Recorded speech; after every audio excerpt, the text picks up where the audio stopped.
Guys, thank you so much for tuning in. Using concrete or optic wood with applique I mean, as long as you beat that, there's no going wrong. It's the key to That's success. crazy. But interesting topic that we can continue.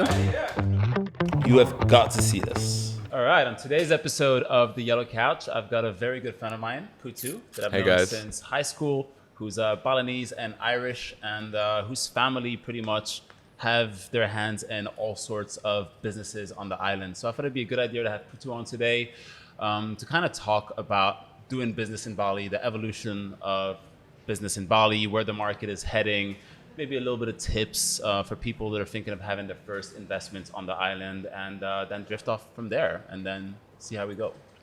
Oh, sure. Let's Now, do it. The businesses that your family own, you guys are in, so you guys have a whole bunch of, you have hotels, you got restaurants, you got beverage companies. You want to run us through a little bit of what you guys have, your divisions and the brands you have and all that? So we have 3 divisions in our company. We have like the hotels division, we have the F&B division, and we have the beverage division. Yeah. So the hotels division is obviously hotels, and F&B is like restaurants, beach clubs, nightlife. And then the beverage division is the one that I mainly work in, and we make beer, wine, and we've recently started producing spirits as well. Now, you guys probably know 𝐘𝐄𝐋𝐈, he's literally the beer man. They've also got Sentai Seltzer, the gin company you guys just opened, Three Peaks, if you guys love dry London gin. Yeah. And then just in the hospital part, they've got a 2-6 hotel. They've got part of 𝐾𝐿𝐷, Old Man's, all those kind of places as well. But yeah. So how did your dad start all of this? He started out in construction. Okay, cool. And then he went into nightlife, and I think his main thing for a very long time, where he really built his like base, was nightlife. Yeah. And then The legendary 2-6 club. yeah, that was his baby for a very long time. He ran that place for like 40 years until he now has turned it into a hotel. Yeah. And now he's doing a bunch of stuff. Cool. That's how he all got started. But everything is sort of centered around tourism in Bali, and it still is. Tourism in Bali, it's a very good industry to be in. It's very unique in terms of the rest of the sort of economic situation in Indonesia. Obviously, you have a much higher spend per head, and you have a bunch of people that are like spending money every day, which is very different to the rest of the Indonesian market, which is it's a developing country, so it's a lower average spend usually across the board. So Bali is a really good environment to do business in. I think obviously there's a lot of challenges as well, and there's a lot of competition now. There wasn't that much competition back in the day, but I think now obviously there is a lot of competition.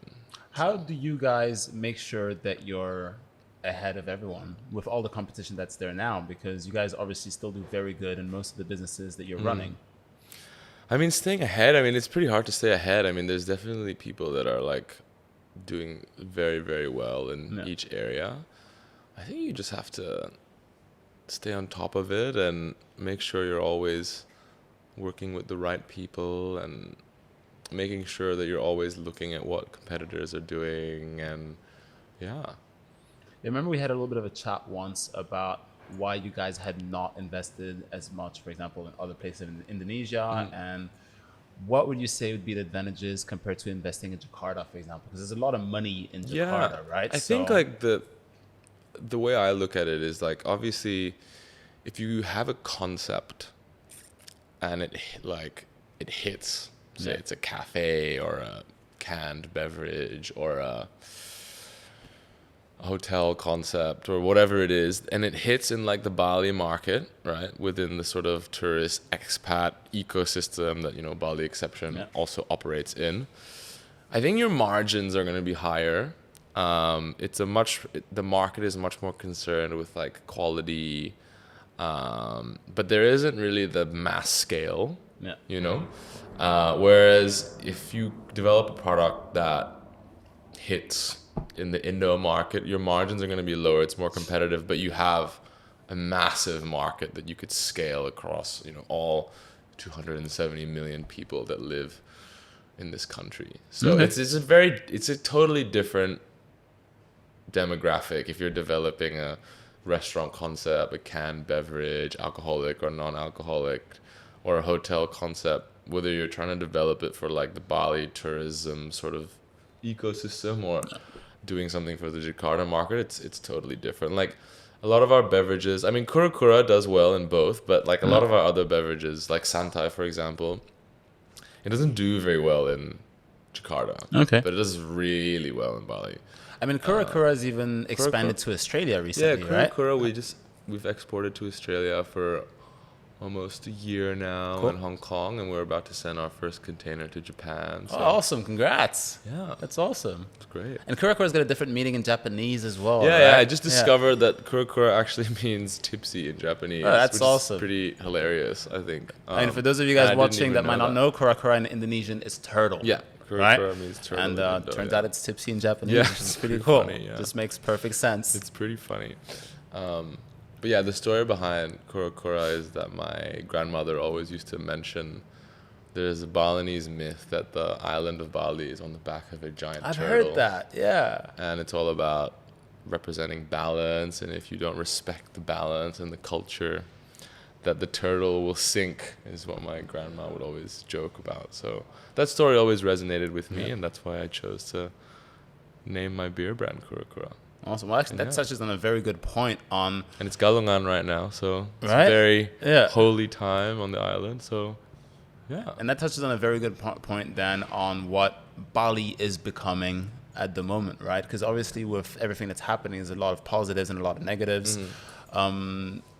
And you've got both your Indonesian side of the family and the expat side of the family as well. So how do you see the whole situation of the whole island boom in both a positive and a negative way? I mean, I think like this thing of overdevelopment is definitely the first and biggest thing to mention. I think there's definitely overdevelopment in Bali, like for sure.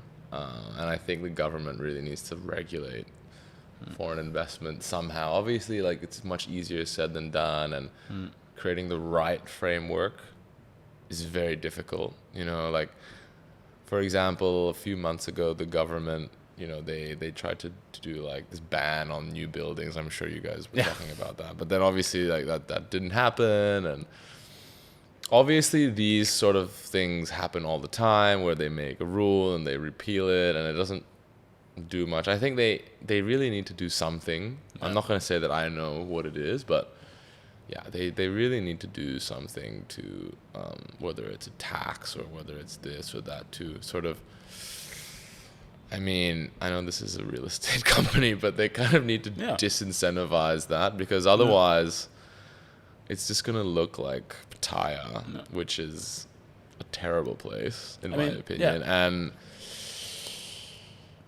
And you're going to have, you know, I look into a lot of tourism development cycles. You know, you have places in Mexico like Acapulco, or places in Thailand like Pattaya that have like gone through this tourism development cycle where they've overdeveloped and the product, the destination becomes less appealing and everything sort of unravels. I think it's like if Bali doesn't get onto it, like this isn't a very serious danger of that happening here. I mean, look, it's already happened in Kuta, right? Yeah. In Kuta, man, I went for it was Galungan yesterday, so I had the day off. I went for like a 10K walk all the way from my house, which is in Batu Belig, and then all the way to beach walk. Man, the beach, honestly, like the fact that like Canggu and stuff is so popular is so interesting to me, because like the beach here sucks. You go down to Kuta Beach, which is an area that like, nobody that's investing in Bali now is interested in, which is understandable, right? Because there's no tourists, there's no high spending tourists that go there. There's still a lot of tourists there, right? But the margins are low, it's very price competitive, no one's investing in quality. But the beach there is so nice. It's really like, it's an insanely nice beach.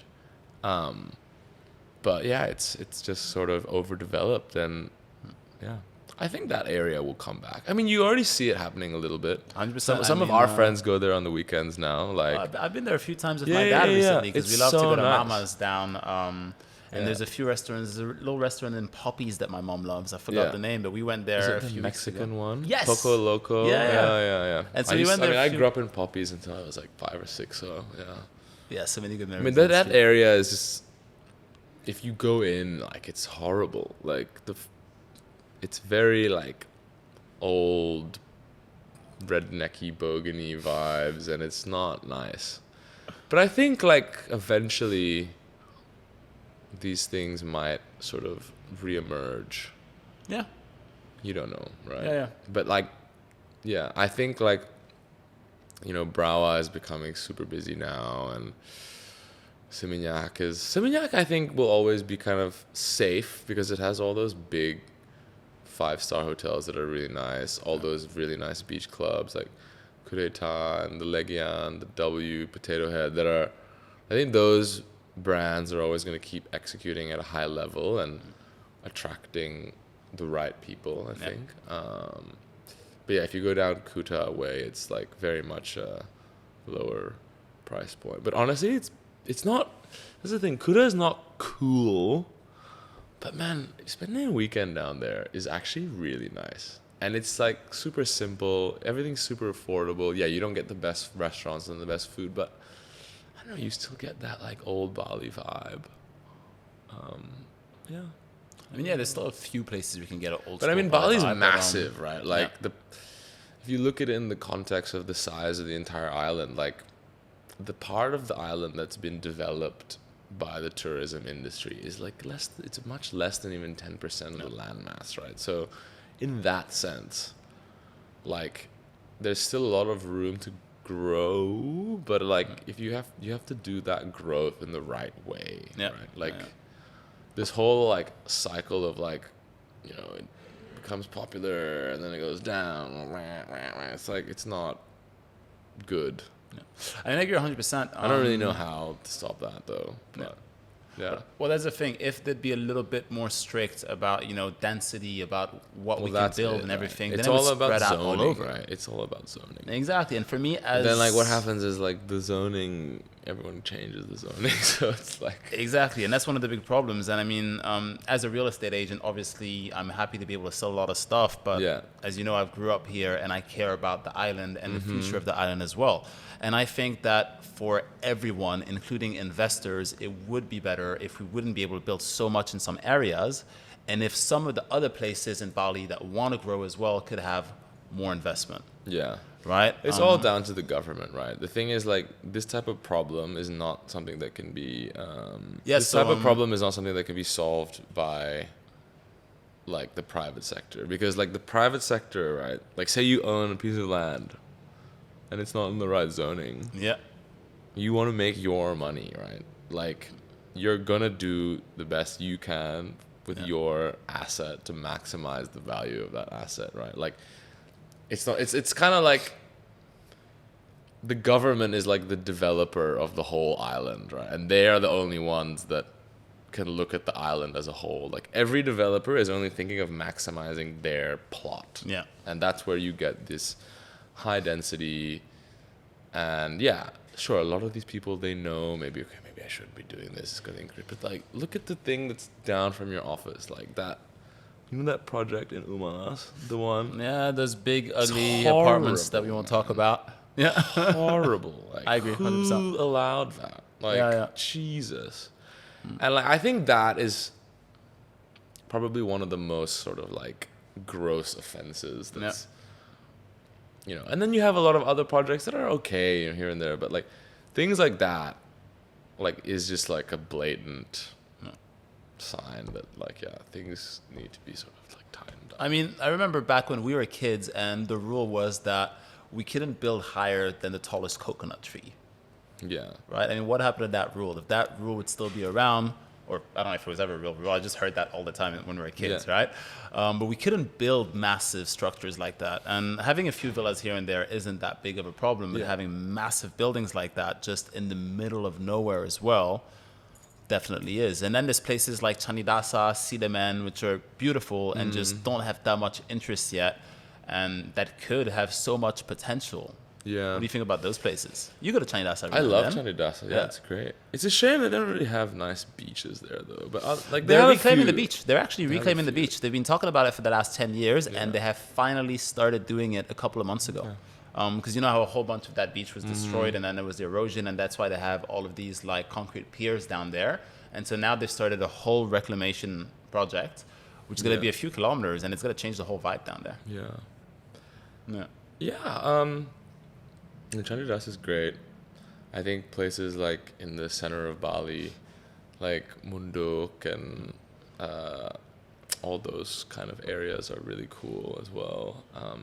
And then if you go out further and further west, there's also some interesting places. But again, they don't have the nice beach like you do in Kuta. I mean, the beach, I would say, on the west coast of Bali is definitely the best in Kuta. And then it sort of basically gets less nice the further west you go.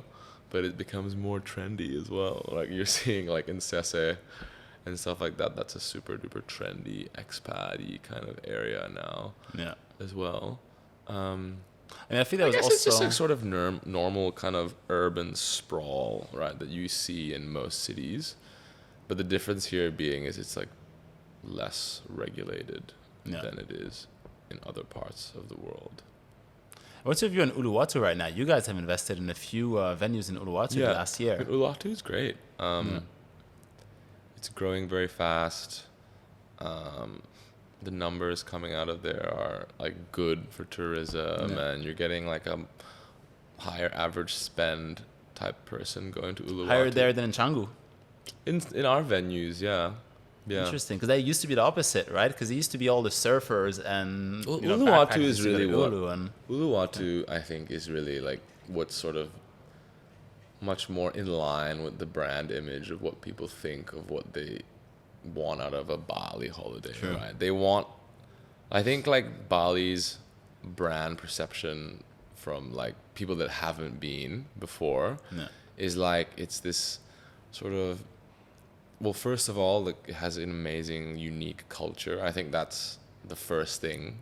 Because, you know, Indonesia is full of a lot of beautiful islands. And a lot of them, honestly, I was in Sumba last week. And, like, honestly, like, the coastline of Sumba and the nature in Sumba, I would say is, like, more breathtaking than Bali. But they don't have that depth of culture, I think. I mean, they have an amazing culture, but I mean, obviously I'm biased, I am Balinese, but I think that our culture is a lot deeper and a lot more welcoming to foreigners.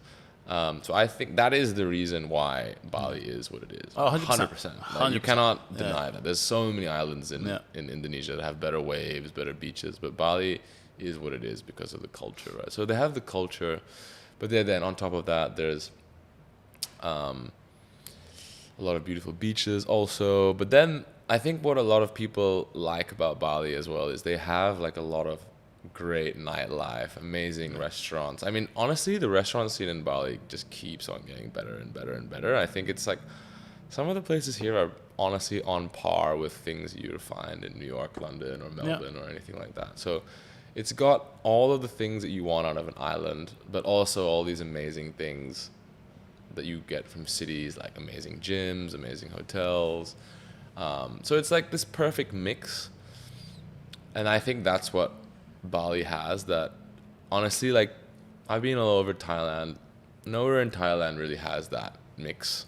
That's like Bangkok has all those like amazing spas, gyms, restaurants, whatever. But like the beach areas in Thailand, I'd say like the food game is definitely nowhere near as good as Bali. But I think the thing that's happening and the problem in Bali at the moment is like, number one is the traffic, right? That's it, really. Like, honestly, if they fix that, we're golden, you know? And I think, like, look, some people are saying, oh, Seminyak is so overdeveloped and Canggu's, but that's what it is, you know? Like, these are kind of like our city, like, that's our city in a way. And then if you want to see, like, that more remote Uluwatu or 𝐶𝐿𝐴 or whatever vibe, go there. And there's also Lembongan, you know? I think Bali's great because it's, like, unlike going to, like, I don't know, like, I mean, Phuket's also an island with lots of places, but I'd say that like if you were to spend 2 weeks in Phuket versus 2 weeks in Bali, there's a lot more diversity in Bali than Phuket. I mean, I agree with that 100%, but a lot of times people will compare the whole of Thailand to Bali. Yeah. Right? They'll That's never obviously say would you like not better like Indonesia or Bali, right? Because we have everything in just I one guess, little it area. is. It's not the best comparison, but Yeah. yeah. Not And, the best comparison. What do you see could be done in the future to Bali other than, the traffic problem But they're building a subway, right? Oh yeah, I have heard about that. I What do you think, think like, about that? Like, that's I gonna be think good? when All right? that gets built, like, I think that again, like talking about the brand perception of Bali, I think like the thing with Bali is like, I don't have the data, but I know that there is still a very significant percentage of people that are coming to Bali for the first time, especially Europeans and Americans. And I think that, I mean, people come into Bali for the second time, like they already kind of know what it is, what they're getting themselves into, and they know what they like about it, and that's why they came back. I think the fact that there's gonna be, well, who knows, right, with projects here, but if there's gonna be a subway here, I think that's gonna like significantly change the brand perception of Bali as a tropical island. Because like when people think tropical island, they don't think of subway, right? So I think that, I mean, that's gonna change the perception a lot. Hopefully it'll help with traffic. I mean, it would be pretty nice to be able to like get from Canggu to Uluwatu, if that is going to be one of the routes, and like they will have one that will go straight from the airport to. Because right now, like for me in a car from my house in Batu Belig to get to Ulu, if there's no traffic, it's still like an hour and 20 minutes. If there's no traffic, an hour maybe. But if there's traffic, it's like 2 hours. Damn. Yeah. But like if there's a subway, man, if I can get there in like 20 minutes, because it is actually so close. Yeah, it's super close. If I can get to Ulu's in 20 minutes in the subway, like that would be awesome. Yeah.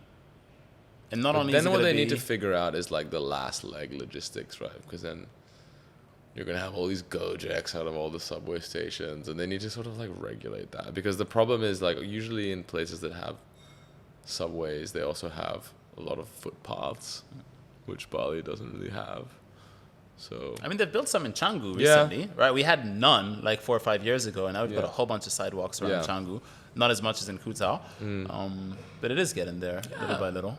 Yeah. We'll see. I don't know. It's hard to predict what's going to happen and how people are going to react to it. But I mean, I don't think it's going to change the brand in a negative way too much, even if it is going to seem like less of a tropical destination. Just the fact that you'll be able to either alleviate the traffic for the people that are there, or maybe go from, the airport to your villa where you're staying in Canggu in maybe 20 minutes, half an hour. That is going to be an absolute game changer. No, I think so. Yeah. And I think, again, because like Bali is such a big island, like people are always going to find that place that's just outside of the urban center, like what 𝐶𝐶 and Uluwatu are now. Yeah. So, yeah. And what is the most remote location that you guys have invested in? Like, do you guys have any of your... do like remote don't do stuff, remote stuff. Because there's nobody there, and who's gonna... We have like, we have, maybe it's like good to buy land in these areas as like a land bank type thing. Actually, no, we're building like a little resort near 𝐷𝐔𝐍𝐍𝐈𝐍𝐆. Oh, sick! I've never been to 𝐷𝐔𝐍𝐍𝐈𝐍𝐆. That'll be the most remote thing that we'll do. We're looking at maybe putting one of our restaurant brands in Kuta Lombok. Okay, that's an interesting one. Yeah. Kuta Lombok I think like the outer islands of Indonesia are slowly starting to develop. Like as Bali gets more and more popular, people are looking to go to these outer islands a little bit more. I mean, Sumba is like breathtaking. Lombok is also very cool. And then you have all these like hikes that you can do in Java, like Bromo, Ijen, and all that stuff. And I mean, if you go further east, I think Raja Ampat is like the most stunning place in the world. Really, like that place is insane. Komodo also, I haven't been there in a while. I need to get out there, but And one of the things about Lombok as well is that the government has invested loads and loads of money in all of the infrastructure there, right? So usually when governments do have that kind of plan, there's going to keep on having more and more support for it. There's Mandalika, obviously the MotoGP, which has put Indonesia even more on the radar as before. Yeah. So Kuta Lombok definitely seems like a very smart thing. I still don't think that'll ever become like Bali. A lot of people are saying that it's the next Bali, but it is nothing alike. The vibe is different, man. Again, going back to the culture, it's a very different culture. So I don't think it's ever going to be like the next Bali for sure. Yeah. I mean, I don't think there will be a next Bali because a lot of people are kind of trying to see where the next Bali is. And I remember a few years ago, a lot of expats that lived here were talking about Lisbon, right? Yeah. And they're like, oh, Lisbon is the next Bali because of this and that and that. But there is no next Bali. In a way, Bali has changed in some positive ways and in some negative ways, but it still has its proper, soul that it's always had. And that's why people keep on coming back to Bali no matter what, even if the traffic is bad, even if there are some areas that have some overdevelopment, right? I just think that the lifestyle that you can live here is like pretty unique. Yeah, I don't think there's really anywhere that you can because it is getting more expensive, but it's still a very good place to live. I love living here and working and running my business here, so it's great. I mean, it's funny because price-wise, yes, it is getting more expensive, but if you compare it to any other luxury destination, and yes, I know that it's not a luxury destination, but if you take all of the luxurious places in Bali, right? Exactly. Restaurants, hotels, or anything that you want to spas, and then you compare those prices to luxury destinations all around the world. If you go to the south of France, exactly, or some of these Caribbean islands. Oh, dude, the Caribbean. I was just in Guadeloupe in December, and everything I love Guadeloupe, right? But it's so much more expensive than here. And when I say so much more expensive, a basic restaurant on the beach is going to be about 3 times fold the price of what you would pay. In Guadeloupe? Yes. Damn, I didn't it know is ridiculous. Yeah. I guess the Caribbean also has a lot of those sort of added logistics costs because they are very remote and a lot of them don't grow a lot of their own things domestically. So I think Bali is it's very price competitive. If you're looking at doing nice stuff, it's so much cheaper here, and it's just as good, honestly, as anywhere in Europe or some things. So. But it's just the traffic and maybe the waste management systems and stuff here could be improved, But I think we'll get there, I mean, Indonesia is still a developing country. It's, getting richer and richer every year. And I think once a country reaches a certain sort of GDP per capita threshold, the government then focuses on waste management and all these sort of traffic management more. Because right now they have more pressing issues, right? Basic infrastructure, education, and all that kind of stuff. So it just comes with being a developing country, I think. I mean, they just had that massive meeting that Gary and Sam went to from Sungai Watch. What was it, 2 weeks ago? About trying to make Bali actually plastic free. And they had all of the heads and all of the panjars of the island that went there. Made some commitments, right? Which is awesome. I don't know. I have a different sort of view on I mean, Gary and Sam are some of my best friends. Yeah. But I don't think it's not about banning plastic. Nowhere in the world bans plastic. It's about waste management. Even Switzerland has plastic bottles at the convenience store. I don't think it's about banning plastic bottles. It's about managing the waste, Yeah. I don't think there's anywhere in the world that's banned plastic. I think you could definitely use less of it, maybe disincentivize, but I think it's banning plastic, in my opinion, is like a Band-Aid. Yeah. Managing the waste is what is the actual. That's what everyone else does. Like, let's not reinvent the wheel. Like, you know. I mean, and it has gotten a lot better as well. I remember back when we were kids and we go to warungs and they had these. Yeah, I mean, obviously, like at some point they were overdoing it. Right. When they would give us these little like plastic like bags and put like a little drink inside, and you'd be walking around that little plastic bag and like a straw. And, I mean, dude, like you go to Australia. Like Australia is one of the most pristine countries where the government is investing the most in making and keeping that place pristine. The supermarket there isn't fucking glass bottles everywhere. Like it's got just as much plastic as a supermarket here. It's the same. It's just that their waste management is better. That's what it comes down to. Yeah. Do you have any idea if there's anything waste management wise that's happening? I don't know, man. I mean, I don't know. I don't know what the government is doing. Yeah. So I think it's getting better though. I really just like focus on my own thing, you know. You can't change the world. You can only sort of change your own little world, I think. That makes sense. Yeah. Is there anything that you guys do to try to be a little bit more we try. I mean, we try our best, and we work with the waste management companies that we know are doing it properly. And we try to reduce our like plastic bottle consumption as much as possible. Yeah. Because we know that the waste management system here isn't great. But yeah. And we try our best, you know. No. We try our best. It's the best we can do, I guess. Exactly. It's all you can do is your best. All right. I think we've touched base on pretty much all the subjects they wanted to talk about. That was awesome. Thank you so much for being on. Awesome. If anyone Thanks watching so much for having me. Very welcome. If anyone watching this has any questions about any of the things that we talked about, or if maybe you'd like to hear more from the 𝐘𝐿 man so that we can have him on another time, please let us know in the comments below.